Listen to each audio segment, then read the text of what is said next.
Hello and welcome to MINYIP, your fantasy sports community. I'm your host, Blake, coach of Youngy's Yaks. I'm joined by Clinton. I'm coach of Dash's Dogs. How are you going, Blake? Yeah, good, mate. The season's ticking along nicely. We're already up to round 9, so it's before we know it, we'll be getting towards finals. But yeah, good to be finally up to where we're up to. If you're if you're listening or watching the show on YouTube, please leave a like and subscribe to our channel so that the show can get recognized. Or if you're do want to support the show, please go to our Patreon page, and I'll put that in our show notes and also up in your screen now.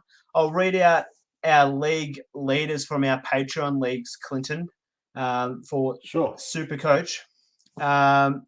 So on top, we've got James, then yourself, Zach, Jeffrey, me, David, Caleb, Aaron, Louis, and Mitchell. So those are our top 10 there of our Supercoach Patreon League. So thanks to those guys for supporting our channel. And you're all very close there at the top. You're only about 60 points behind the leader there, Clinton. And yeah, I think it's still an open race for the top spot there in our Patreon league.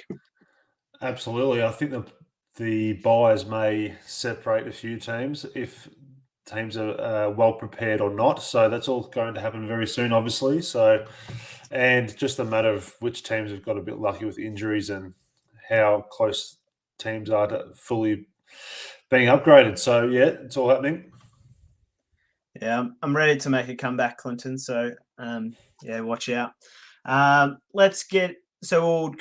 We'll go through AFL Fantasy halfway through. So if you're watching on YouTube, there'll be a chapter there, so you can click straight to the fantasy, or I'll leave in the show notes for our podcast listeners as to which part you can flick to at what time of the show. So we'll go through our team reviews first for Supercoach, Clinton. I'll kick us off if you like. So I scored 2,259. So just slightly below the average, which was 2,266. So just slightly below my overall ranking. I moved up about 1,500 spots to be 11,995. So pretty happy to be moving up the ranking considering where I started. My trades from last week. So I originally, when Bontempelli was out, he was slightly underperforming anyway. And when he was managed, I decided to trade him out to Patrick Cripps. Really? Yes, I went that move and only made one other trade, and that was to go from Hugh Dixon, who got dropped. I went Dixon down to Curtis for a bit of cash generation. After seeing my bench performances of Hobbs and Gibkiss on the weekend, I thought I would benefit by getting an extra 27 points by doing a change in my trades. Instead of getting Cripps, I ended up getting Doherty. So bit of a late minute decision there on the Sunday. It ended up costing me 6 points and a little bit of cash generation as well. So far. So far, but I do have about 200k in the bank, so I can get Cripps this weekend. So overall, didn't cost me that much. But yeah, pretty happy with how my team's shaping up. Yeah, how'd you go, Clinton? Just quickly, so you just brought in Doherty, you're bringing in Cripps. How's your first buy looking, Blake?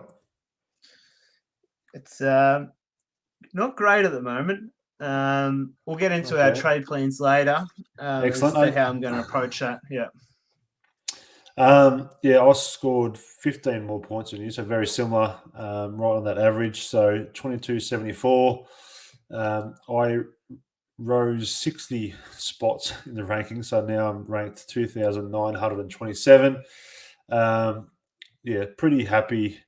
I was just a bit of a consolidating week, really. I didn't be too aggressive with my trades. I was eyeing off Jaden Shaw for several weeks after his move to the midfield. So I got rid of Nick Dacos for short, and I was going to I'm pretty sure last week I mentioned I was going to use the trade boost, but with the way that teams were structured and when the games were, I ended up doing just Dixon out as well because I was going to trade, I think it was Horn Francis, but when Hugh Dixon got dropped when West Coast were desperate for players, it wasn't a great sign. So he needed to go for me. So I got rid of him and I brought in McComb from the Bulldogs, who did well for his third game. He's going to make a lot of money. So overall, yeah, had a few disappointing scores, but as I said, for me, it was just a bit of a consolidating weekend. I'm ready to be aggressive again this week. No, you're performing very well, Clinton, as it's showing in our Patreon rankings there. Let's get into our Guess Who.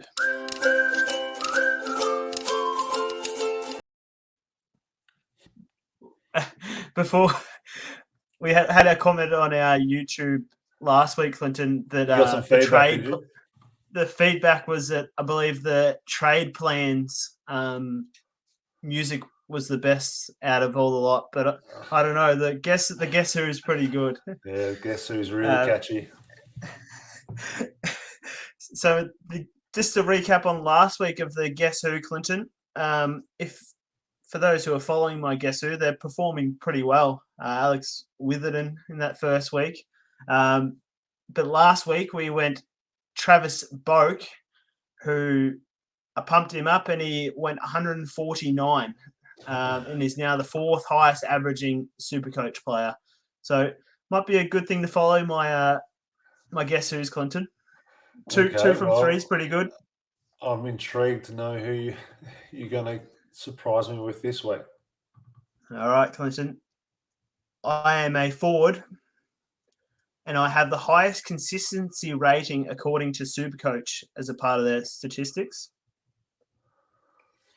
I'm coming up against two bottom 8 sides in the next 2 weeks. Okay, then. I'm predicted to go up 80K this week, price at 491. Don't know yet. No. I've scored over 160 the last 2 weeks. Tom Lynch. Tom Lynch is correct. He's coming up against some bottom sides.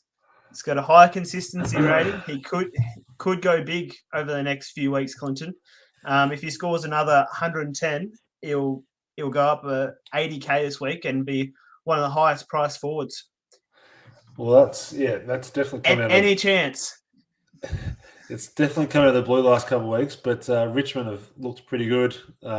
As you've said, they come against was it West Coast and Collingwood the last 2. So yeah, he's obviously he's in the news this week more so with his opponent. But Richmond in this form, yeah, he may score well, but he's not coming anywhere near my team personally. Oh, come on, Dashes dogs. No, I'm 2 from 3 here. Let's see if I can follow it up.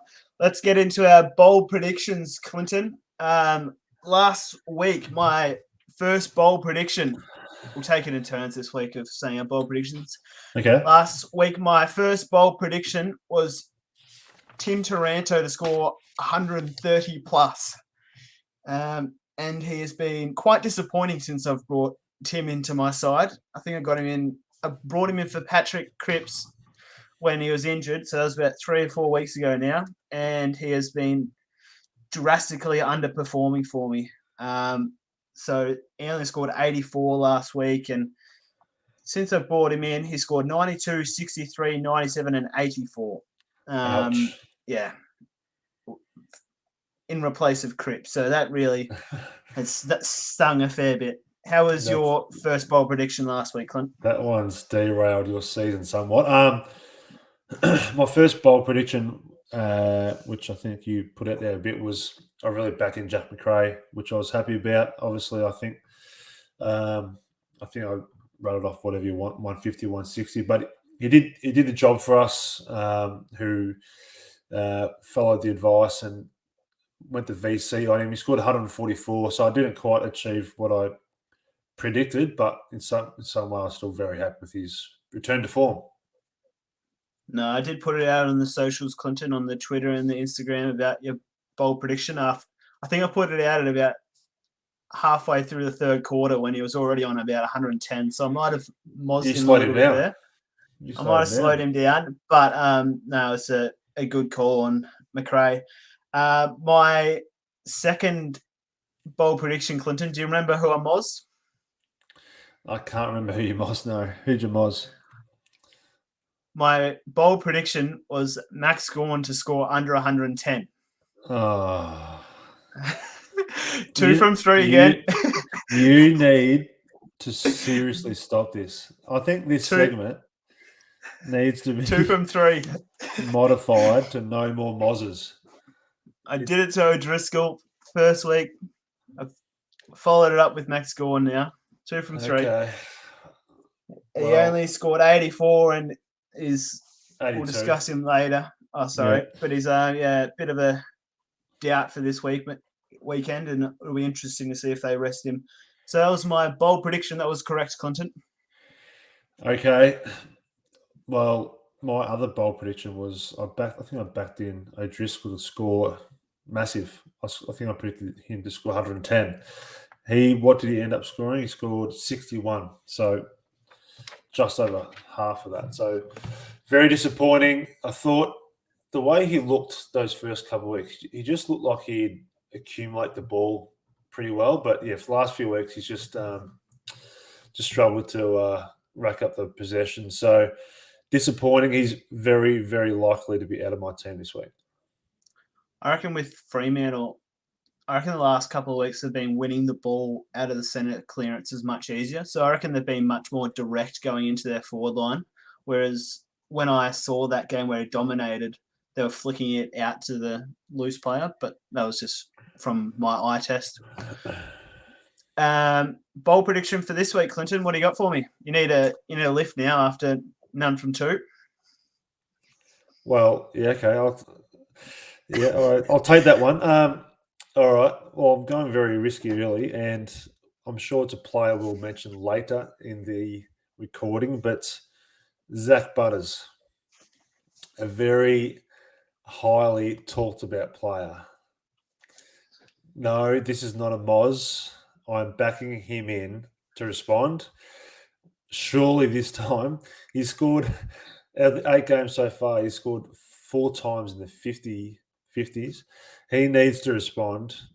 I'm very interested to see what score you say for Butters. We'll talk about him later. I'll just say it. I'm backing him in to score 120 plus. Well, we need to share notes a bit more before the show, Clinton, because my bold prediction was Zach Butters was going to be the highest scoring forward for this week. Oh, my goodness. 120 probably wouldn't cut it if big Tommy Lynch is scoring 160. I like to go bolder than you sometimes. So yeah, fair enough. All right. So that's your bold prediction. My second one, Luke Parker has obviously come into a lot of teams the last couple of weeks. I got on him at the right time. He was on not many at all at quarter time. I think he's on about 10 or 15 Supercoach points. At halftime, he was on about 80.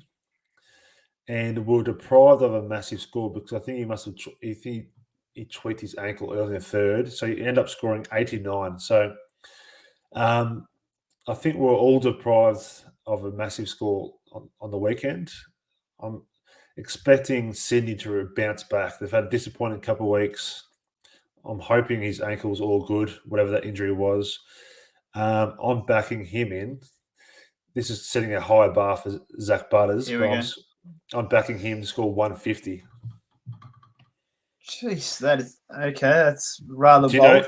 Do you know who he's playing? I haven't looked at it. No. You should know. They're playing Essendon. And he's going to score 200. I'm backing him in to score a massive score. So there you go. My consolation bold prediction for this week was Essendon to win against Sydney. But my Moz, everyone's least favourite segment. Can I go the opposite? What, you want Sydney to win? No, just Sydney to thump Essendon. That's my prediction. That's not very bold. Well, everyone's least favourite part of the show, Clinton. 12 goals. Go on. Everyone's least favourite part. This week's Moz is a person who you boldly predicted last week, and is Jackson McRae to score under 100.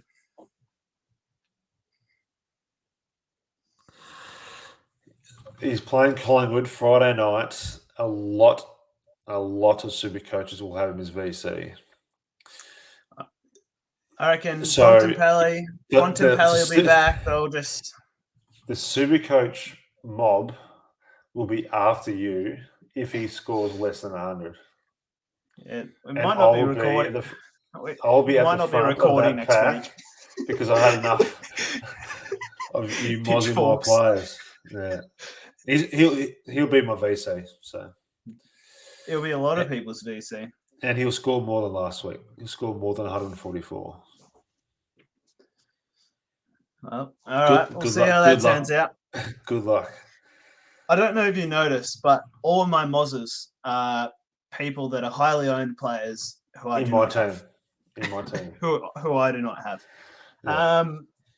Bit of an extra one before we get into some community questions here, Clinton, for you. Just I've labelled it as whispers, or just a bit of news information. Okay.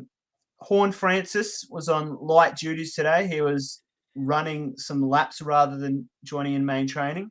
Blake's breaking news. Yeah, you might be copying another show's segment there, Clinton. So we won't label it for now. Okay. Clark for West Coast Eagles is ready to go after recovering from COVID. Gawn and Bontempelli are listed as available. Hewitt's a test still for this weekend, so the third week. Luke Cleary's going to debut for the Bulldogs, a 117k defender, which will come in handy potentially in the next couple of weeks when Gibcus and De Koning hit their peaks. Riley O'Brien, ruckman for Adelaide. According to Adelaide Advertiser, he may get dropped this weekend. Not really Supercoach relevant, but Harry Mackay is out for 6 weeks with a knee injury, and Tim English will miss again with illness. So just some information there, Clinton, before we get into our community questions. A follow-up one on top of that, Blake. Obviously, we record these recordings on a Wednesday night. Recent news is that Big Stephen Martin was labouring around the track today. So on top of English being out, Steph Martin may not be playing also. Is big Jordan Sweet ready Jordan to go? Sweet is likely to play, and that may consolidate one of my trades. I'm building up the tension for it. Oh, yeah. I'm very excited to see what you do there, Clinton. Let's get into some community questions after our new segment of some whispers there.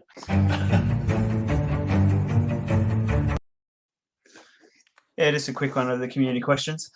The Shark.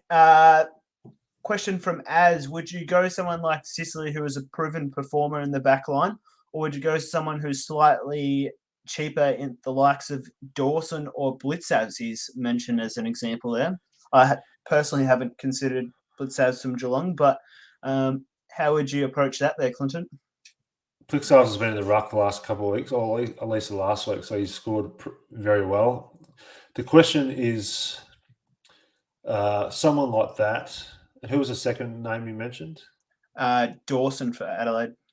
Yeah, I think it comes down to what type of risks you want to take. Right now, Sicily has looked like a very consolidated top defender who looks consistent and reliable. So I think he's a great option. And the players who are slightly cheaper, like Dawson and Blixars for that matter, there's just a slight element of doubt with their roles and if they'll sustain that scoring, the recent scoring for the next few weeks. So that's the type of risk that you as a super coach need to decide if you need to pay up for that more consolidated score, or if you're wanting to take a slight risk and go a bit cheaper, but there's a bit of doubt there. So I think ultimately it comes down to you as who's selecting the team, and sometimes the more expensive pick is the right option and you're paying up for that.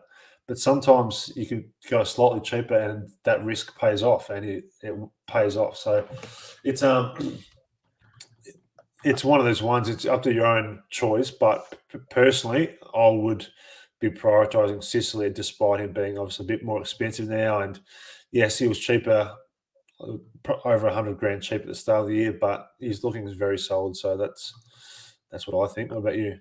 I think it comes down to how you're structured up across your other lines. If you can use that extra money in another way to get a different premium, or if there's another cheaper player across another line. So if you went, I don't know, Dawson in defence, does that allow you to get a premium in another position? Or if you did go Sicily, does that allow? Is there a mid-price person, maybe someone like Taranto, who you can afford now?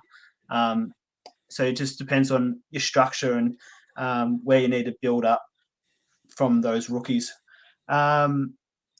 Another question I had for you, Clinton, on that, in terms of blitzers playing in the ruck, is dual position players, do you need to consider them for when they'll be change over to having another position added? Is that round 12? I believe so, yeah. Yeah. Do you need to start considering that as a part of your strategy as well? Maybe the likes of Bontempelli or Bailey Smith, who I think are on the fringe of getting forward status. I would definitely hold off trading in a forward premium with that doubt as in a few weeks' time. I think there'll be potentially, as been well documented recently, there might be a few of those players coming into the forward line in a few weeks. So I wouldn't rush my way into choosing someone that, maybe in about a month's time won't be top 6 forward. So I'd be prioritising upgrading my midfield or defense before choosing a premium at current forward premium with potentially a few of those bigger names coming into the forward line in a month's time. Let's discuss Zach Butters in that regard then, Clinton. Is it worth potentially holding him for that bit longer so you see which forward premiums will be the top ones? He does have a high break even now, and he's actually dropped in price, and he is against North Melbourne this weekend, though. He's obviously been very disappointing, and a lot of people are trading him this week. My response would be one more. He's got one more chance. If he doesn't score at least, or just watching the game, if it doesn't look like he's getting the ball enough or his work rate isn't there or whatever, if he scores less than probably 90, he's probably going to go for me. If he returns to form, he'll stay on the team. But right now, I'm just obviously he's been disappointing, and you can't continue to keep someone at that price scoring 50s. It's as simple as that. So because his opponent this week, that's the only reason why I'm keeping him. If he was playing anyone but West Coast or North Melbourne, I think I would have traded him. But I'm giving him one more. He's got one more chance. Yeah, his break even's only 105, which isn't overly that bad considering last year he scored 98 against North Melbourne. Year before he scored 104 against them. That was before he was playing a lot more midfield time. So I think, you're right. If he wasn't playing against a weak opposition this week, you'd trade him straight away. But thank you for There's the Yep. break-even part, which you mentioned, but there's also just the on-field points. Like it's all well and good. He may score drop a little bit of money, but if he scores another 50, that's a bigger kick in the guts than the actual losing a little bit of cash. Like his on-field points is the most disappointing part at the moment. Yeah, he's almost, and for a lot of teams, the top of the rankings, he'd nearly be one of their one of their lowest averaging players the way he's going. I know he's getting close to being, he is my lowest averaging forward at the moment. So, and a lot of teams would be very similar. So, thank you to James for sending that question through our Patreon. Actually, who was that? Was that James? Yeah, I don't think we should help James too much. So he's on top, is he? Yeah, he's on top. James, Trade Butters. Yeah, make him captain. Actually, James. Yeah, put the VC on him. yeah. Actually, yeah, you're right. Straight captain, Butters. Another question we had through, I believe someone was still holding Tim English. If you've held him for this long, I would just see it through one more week. Clinton, do you agree? If you've held him for that long, then yes, I'd hold him because the way he played at the start of the season, he looked like a top 6 forward. Perhaps, who knows how sick he is, but obviously he's missing through illness this week. But potentially that gives him another week of getting his hamstring even more right than what it would have been. So who knows? It might be somewhat of a blessing. And if you've kept him for this long, I would keep him. And it's the same with Hewitt. If anyone's asking about Hewitt, if it gets announced on Friday that he's going to miss again for one more week, I'd hold again. Like we've put up with the pain for the last couple of weeks. One more won't hurt. Obviously, on the proviso, you've got a pretty good, solid bench option, which everyone seems to have with the likes of McCartan or De Koning or Gibkiss. So. Especially in Supercoach, he's the second highest averaging defender, and the top one is Vlosten, who's not playing at the moment anyway. So he's I wouldn't be trading it. Is Nick Vlosten the highest averaging defender? Correct. He's only played, I think he's only played 2 or 3 games, and he's put in a couple of. He's played 3 games. He's put in a couple of big scores. There you go. The other ruckman, Clinton, is Max Gawn. A bit of injury news came through early in the week that he had a scare to his knee, but I think he's got the all clear from that now. I think he should probably rest against West Coast this week rather than fly him across there, in my opinion. Any thoughts to trading Gawn if he misses this week? No chance. If you've got him, you'd be keeping him. Right now, everyone's guessing how bad his knee is. I mean, if you've got him, and there's no, it'd be, everyone's guessing. So if you've got him, you're keeping him, and potentially, if he's playing, well, there's a chance he could score 200. If you don't have him, you wouldn't be trading him in this week, obviously. So it's as simple as that, really. And I think, you wouldn't captain him, I don't think. Any consideration, if he misses, of trading him to Sean Darcy, who looks like he's returned to his best? I would not trade Max Gawn. Fair enough. I see him as the number one ruck. Those people with Bruce, he's obviously rising a lot in price. He's been scoring well. Potentially for my team in the next couple of weeks. If Bruce can continue his form to the buys, I'll keep him, and then I might look at Darcy around that same stage.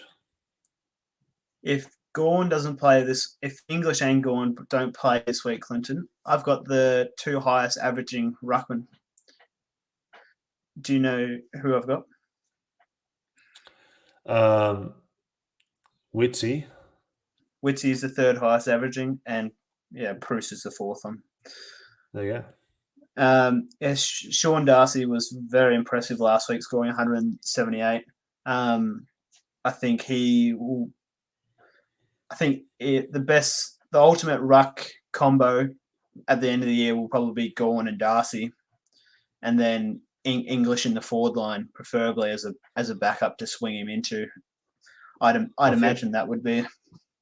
People with wits wouldn't be complaining with his season to this point. And yeah, like the way things are going with that change to DPPs, we may be looking at about 3 or 4 Bulldogs in our forward line. So it's going to be pretty interesting.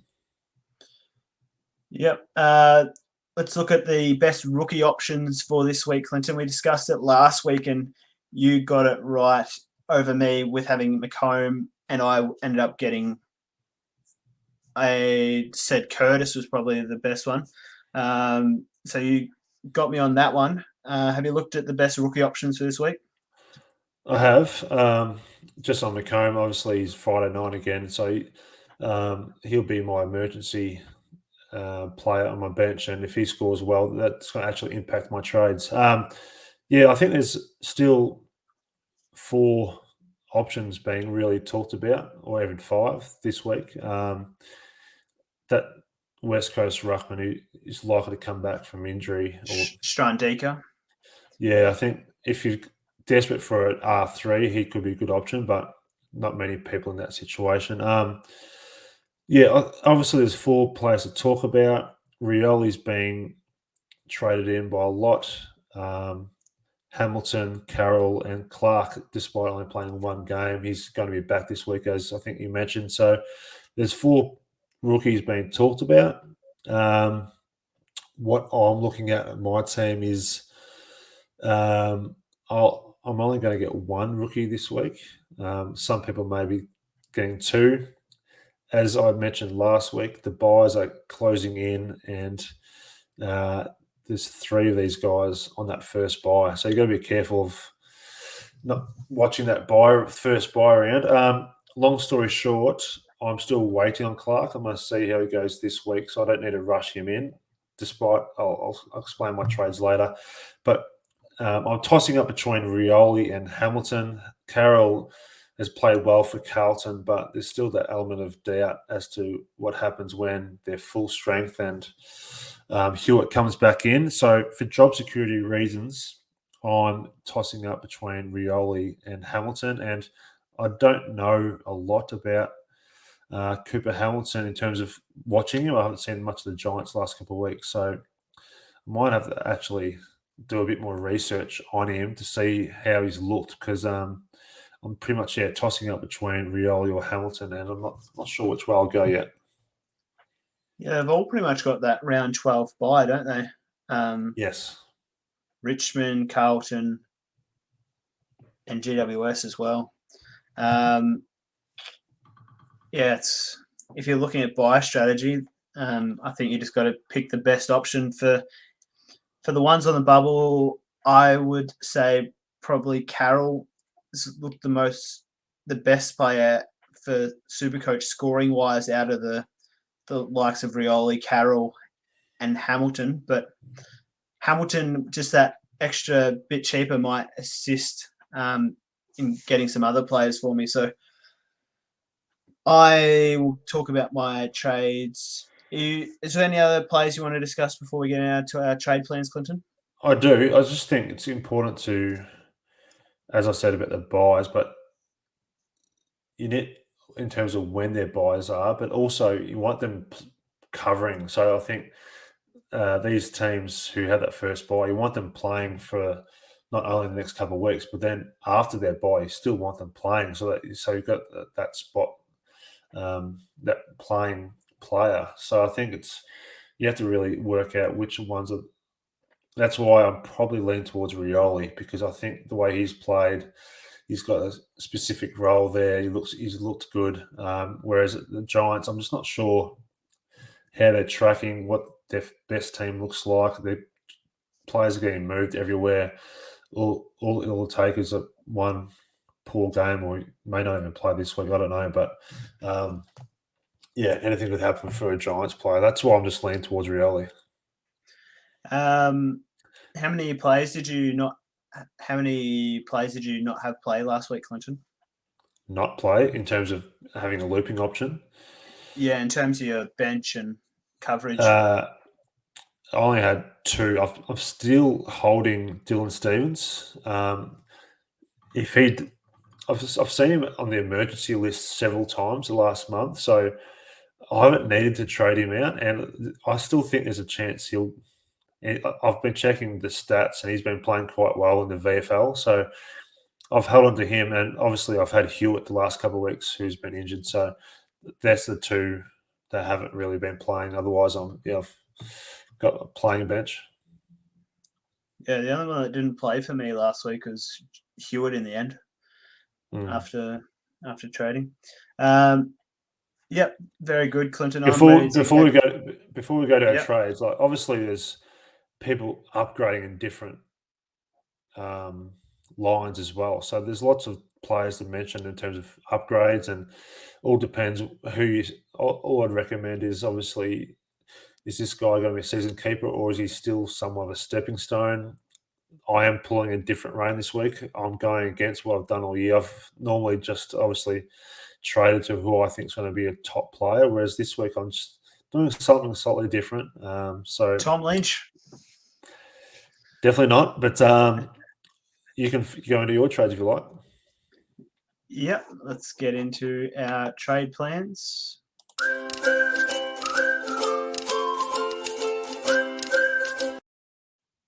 There's a favourite music there for the trade plans. Okay, this week I'm looking to upgrade 2 of my midfielders, Clinton. So I'm going to be very attacking with the Horn Francis news that he's light in training. He's gone for me. And so that I can afford the top tier players, I'm using a trade boost, trading out Dacos, Horn Francis, and Jai Caldwell. So sort of my three rookies that have risen in price for me. I'm trading out How much has Caldwell gone up for you? I see that as a failed pick. How much did he rise for you? 120k. Okay. 120k while averaging 82 for me on field. Is that from the, when did you get him in though? That's a good call. I got him in. I can't remember. Yeah, I'm Yeah, not sure it was early. It was early. It was before his price rise. It was after round 2 when Merritt went down. Okay, all good. Yeah, as he hasn't scored below 70, so as a rookie, it's not too bad.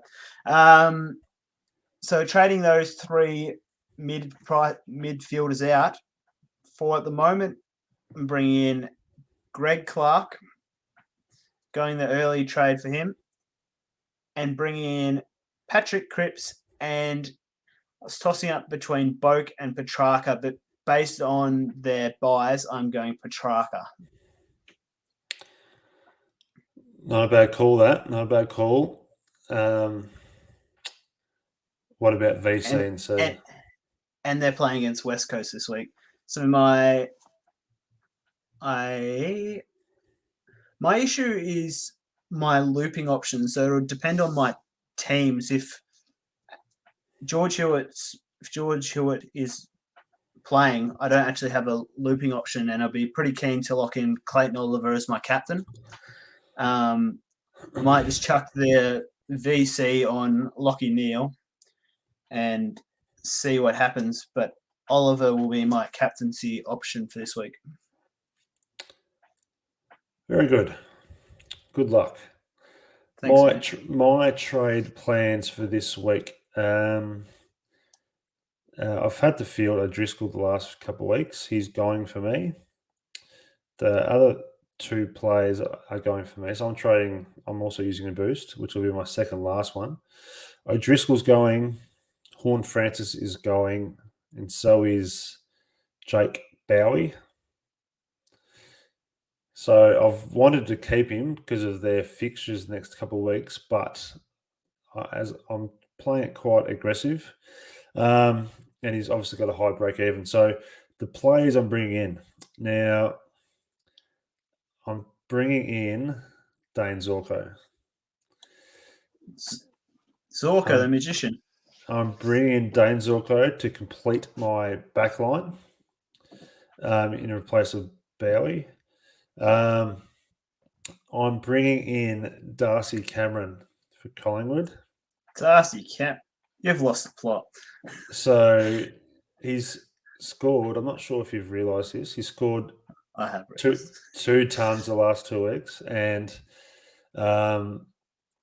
yeah, he's rocking. He's so he will be, I think, a stepping stone player for me, which is a bit of so pretty much instead of keeping Bowley at his price, I'm pretty much doing with the manoeuvring my team around. I'm pretty much side swapping him out for Cameron at a slightly cheaper price. Who Cameron will be going up a lot of money soon, and Bowley will be potentially going down. So that's one way to look at it. And my third option will be a rookie. So, as I said, I've got McComb on my bench who will emergency. If he scores well on Friday night, I will then loop his score on, and hopefully Dylan Stevens in that case doesn't play, and I can loop on McComb's score. And in that case, I'll bring in Rioli likely or Hamilton, but probably Rioli. However, if McComb fails, I'm not sure if I could trust Rioli on field. So there's a chance in that case I might bring in Clark instead. So that's what I'm looking at for this week. All depends how McComb goes as my emergency. But yeah, I've gone risque. I'm bringing two players that one being obviously a ruckman who's a stepping stone, and then also Zorko, who's obviously got great scoring potential, but is risky, obviously, due to his age and injuries the last couple of years. But he's played a lot of midfield the last 2 weeks, a lot of game time, so I'm just taking a risk. He's been playing the midfield, has he? I haven't seen Brisbane's last 2 weeks, if I'm honest. He's played across half back for the first, whatever it was, 5 or 6 weeks. Yeah, I saw that. And he was limping around a lot. But obviously he's got a bit better. He's playing midfield and a little bit forward. And yeah, he scored well the last couple of weeks, and he's still cheap enough. He's about 520k, and I'm just taking the risk. Yeah, very good, Clinton. I look forward. In that way, my team, how it's set up, ultimately, I'm nearing full primo. I'm just eyeing off in terms of my last two midfield spots. I'm probably eyeing off Jack Steele, who I still don't have, and I'll be tossing up for that last spot between Mills and Rory Laird. So I could have got Brayshaw this week, but I'm just eyeing off those other options. Yeah, mine takes me to almost premiums. It's just those few extra players who are sort of underperforming, the likes of Zach Butters. I don't think Nick Martin will be in my final team. I've still got Whitfield ticking along there. These kinds of players, I wouldn't really consider them to be premiums at the moment, but getting pretty close to full premiums. I've seen some very impressive midfields going around on Twitter where they're pretty much all premiums already, but I'd hate to see some of their other lines. I think most people have very similar, somewhat similar rucks, whether it be Witts and Bruce or Gorn and Bruce. But then, yeah, I think the defense is where a lot of people have maybe only 4 premiums and a couple of rookies on field, etc. So, yeah, I'm just playing it slightly different, as I said, upgrading my backline first, close to the midfield, and then I think then in a few weeks' time, that's when I'll start looking to upgrade the loss of potentially Butters, but yeah, Martin, Canelio's on the chopping block, and then see how Darcy Cameron goes the next few weeks. Yeah, Will Brodie might get affected when Fife finally returns, and although he played probably one of his best games he's ever played last week, so we're probably going a bit over time for Supercoach Clinton. So let's quickly get into AFL Fantasy now.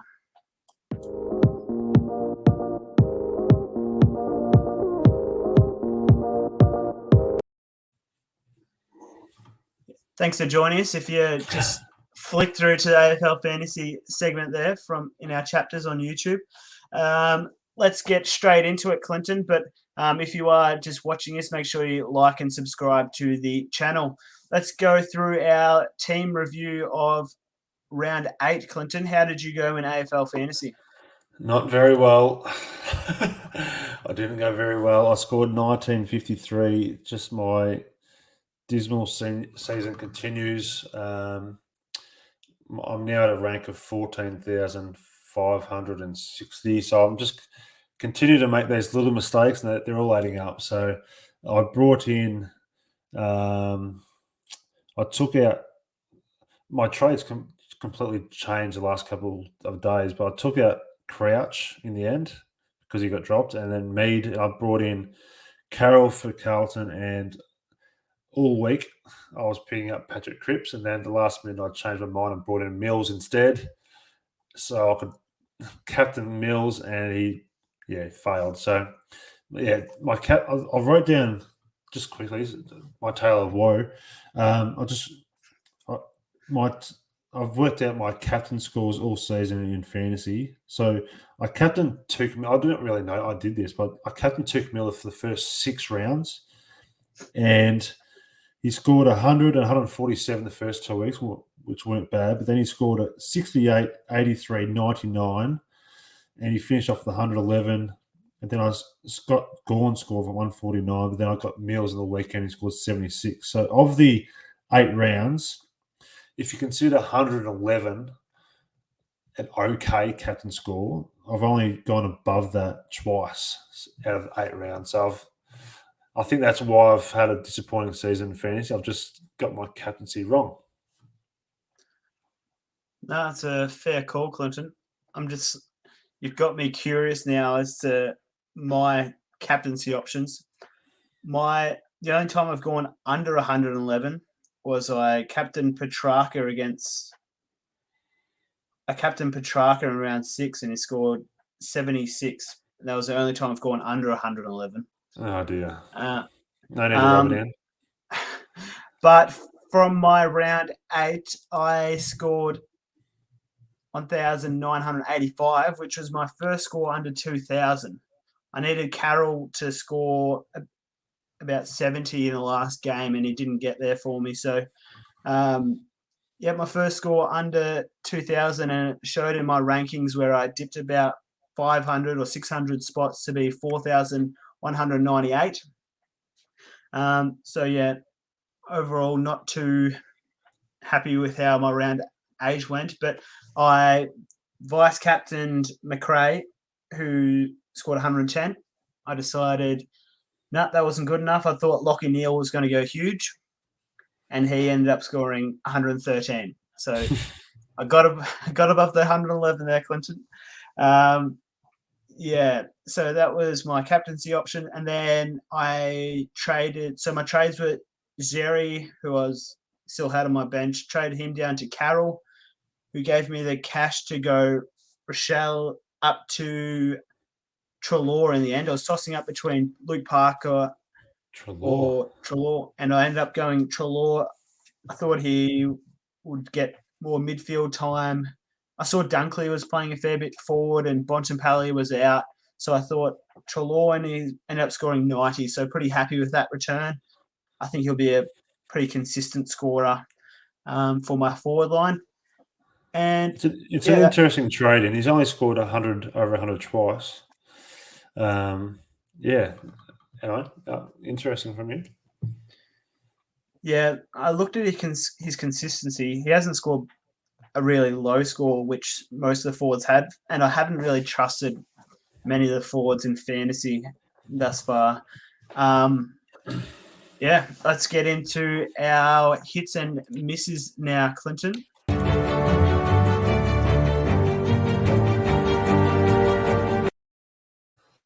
No, I take it back about the trade plans being the best music. That hits and misses has got it. Is that your favourite? Is that one your favourite? Yeah, okay. That's got it hands down. This is probably not going to be a great segment for us, considering we didn't have great round 8s, but I'll kick us off with my hits, Clinton. So Petrarca returned to form. He scored 118 for me as a premium option. That's what he should be doing. He was my highest scorer. And my other hit was Nick Martin scoring 104.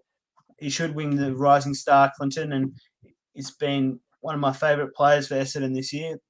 There hasn't been many good players that I've liked there at Essendon this year, but he's been one of my favourites, and he should win the Rising Star. He was my other hit.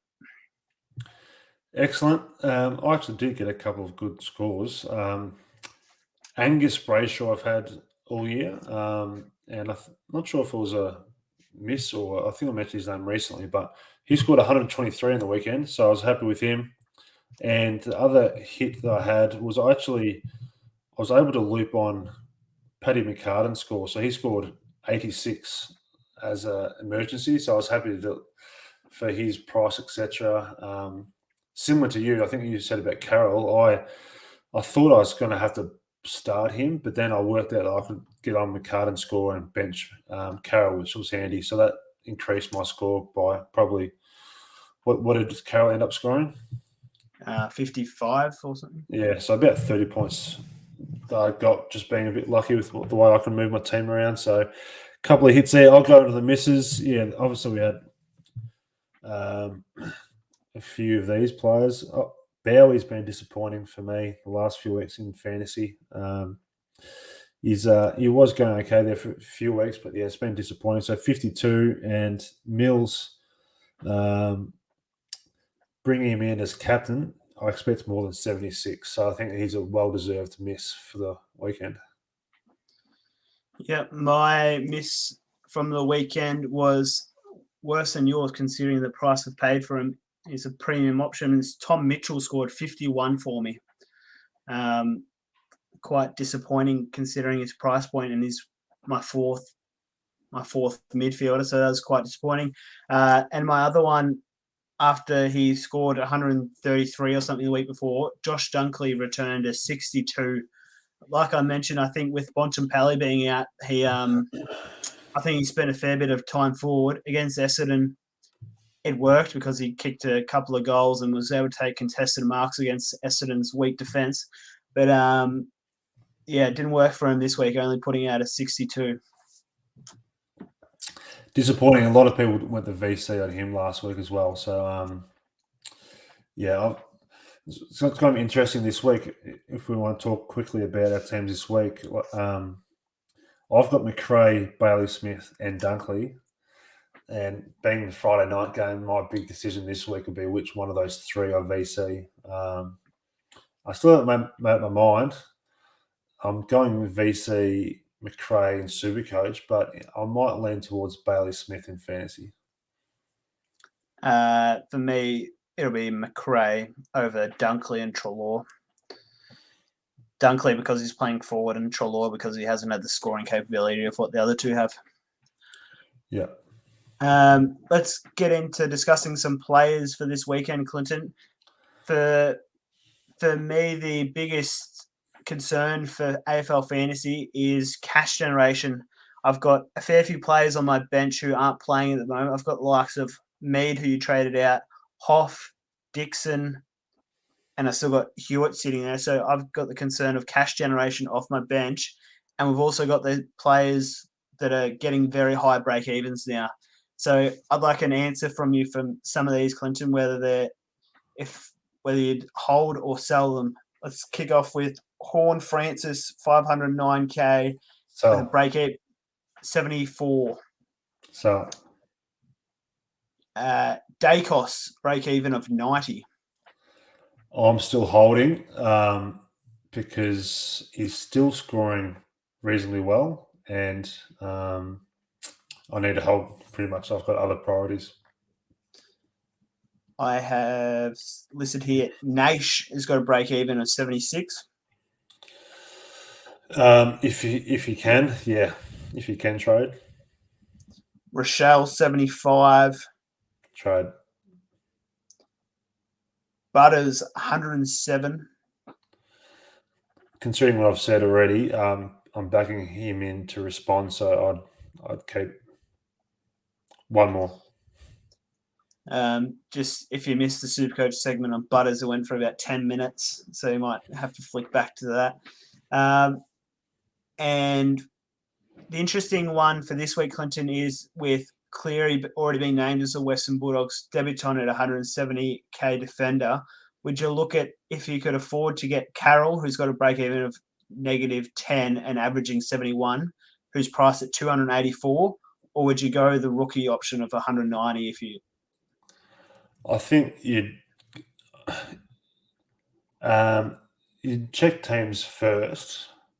I don't know about Cleary as an actual player if he's been scoring well. I need to do some more research on that one, but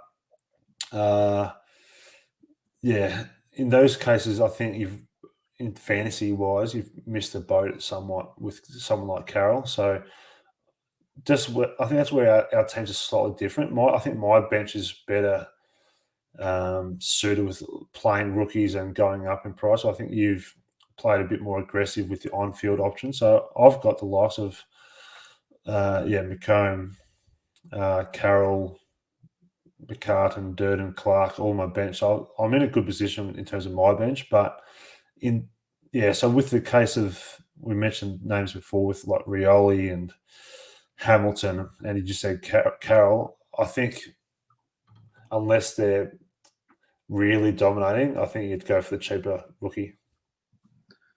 Some other rookies who are still generating cash slowly have still got low break evens. De Koning's 7, Gibcus 32, Mead's 19, and Hoffer's still 17. But the concern for them is they're not playing.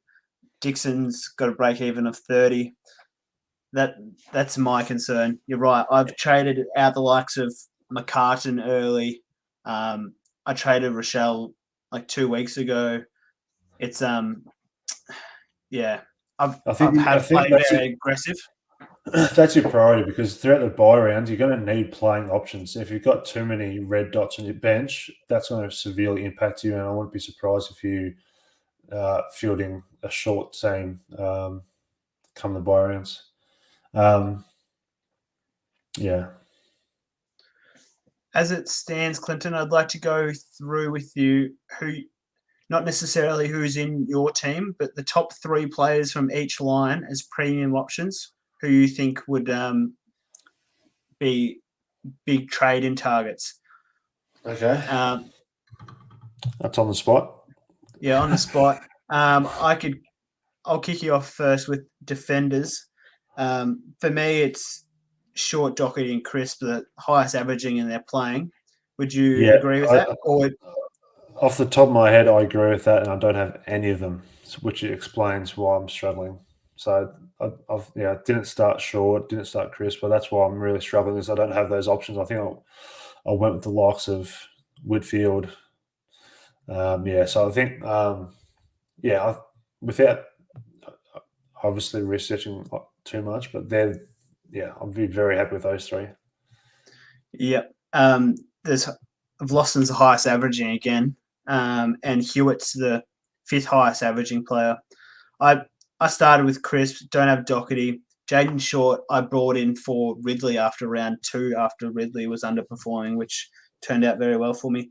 Midfielders, Clinton, have you any consideration into top 3 midfielders? I'll tell you the top averaging ones for you. Brayshaw, Bailey Smith, Lockie Neal, Dunkley, Keys, Cripps, Boak, Oliver, Greg Clark. In all honesty, like you can throw a blanket over those names, and in previous years, there's always like like 1 or 2 standouts. Whether it be last year, in the second half of the year, it was Jack Steele and Tuke Miller. Whereas this year, it just seems like across the board, there is players scoring well, but then they put in just an average score. So there's just, for me, it's hard to have a couple of standouts there. So right now, my midfield's pretty strong. I think I'm almost full of premiums in the midfield. So my midfield's actually good, but as I said, difficult to single out just the 3 top ones. Would you believe that Tuke Miller and Jackson McRae aren't in the top 15 averaging midfielders? That is surprising. and they were two of my starting options. So that's once again cost me. Ruckman, Gorn, and Bruce, would you say? I would, and very. Bruce has been scoring well, and definitely just keep him and reassess maybe after the buys and see. It's one of those things. The likes of Wits and Darcy score better at Supercoach, but maybe don't get as much ball around the ground. So for now, I'm quite content with Gordon Bruce and not looking too much further into it. Yep, for the forward line. So highest averaging is Dunkley, English, Taranto, Moore, Heaney, Trelaw, Parker, Will Brodie, Nick Martin. You're right.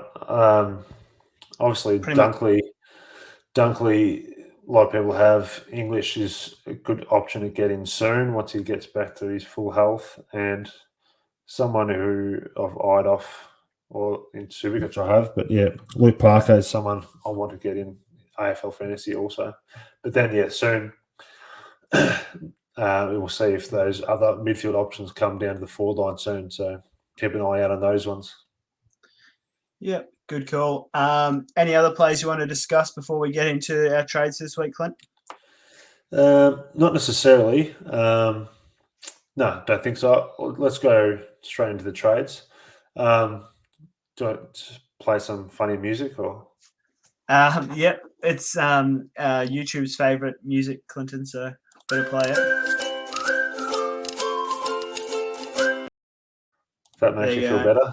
I knew you commented that on YouTube, didn't you? That's my anonymous account. Yeah. So trade plans. I'm finally going to get rid of the first one. I'm going to get rid of Jason Horn-Francis, and I'm going to bring in Darcy Cameron.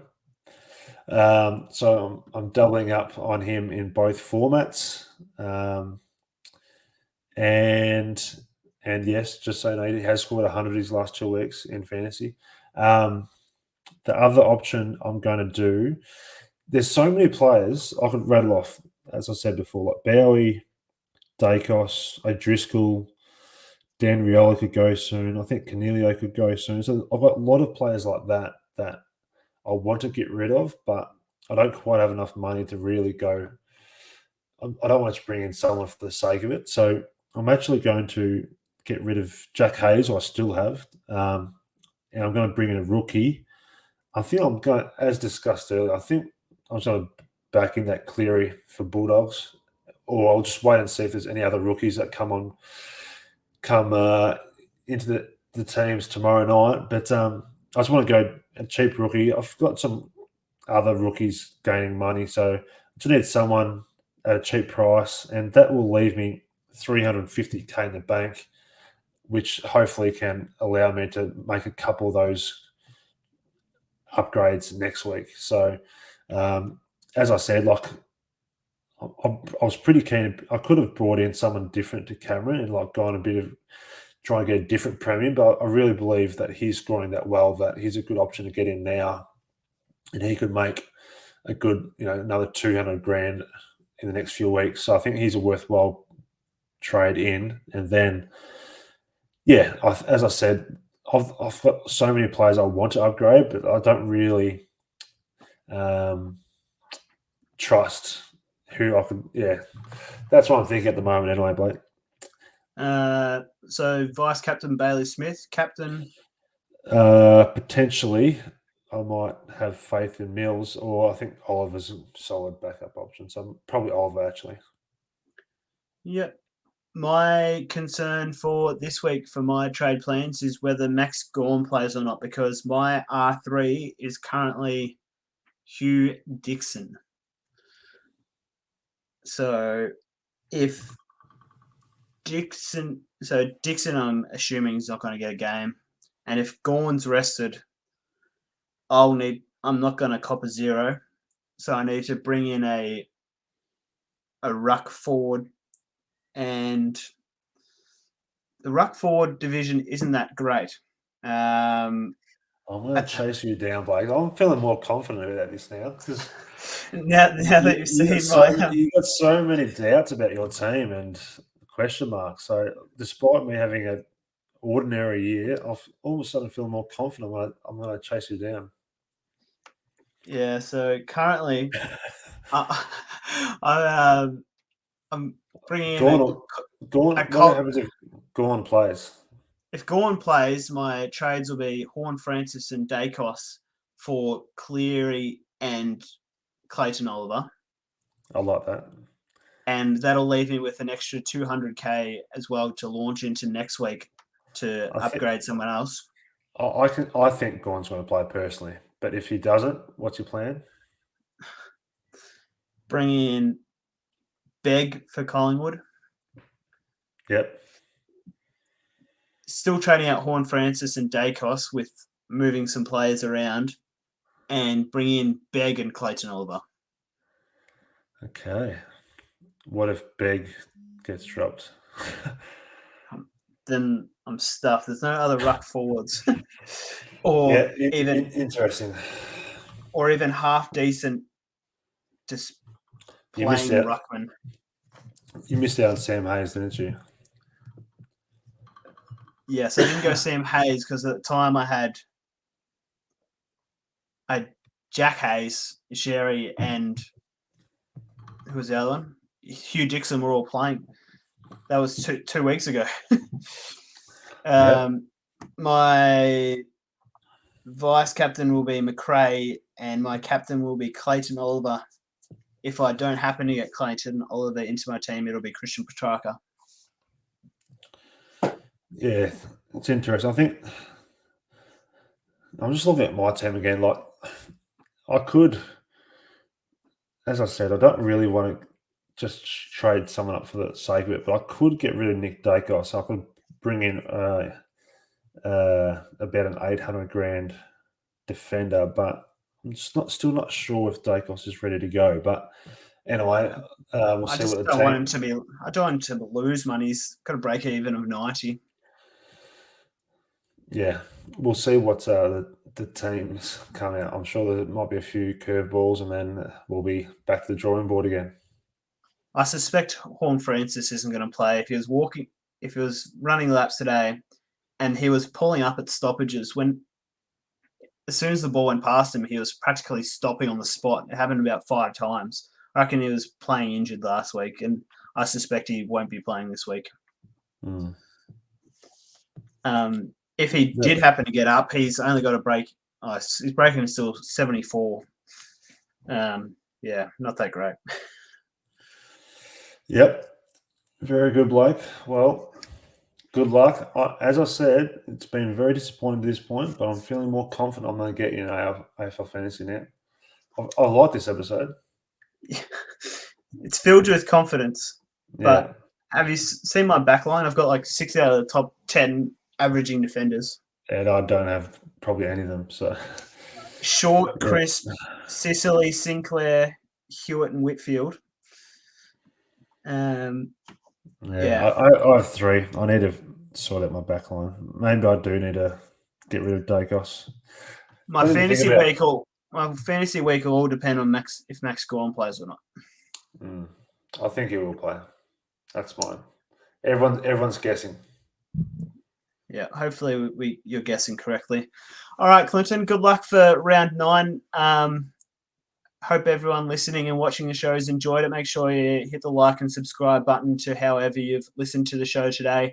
Check us out on Patreon to support our show. Hope you enjoyed the show. See you next week.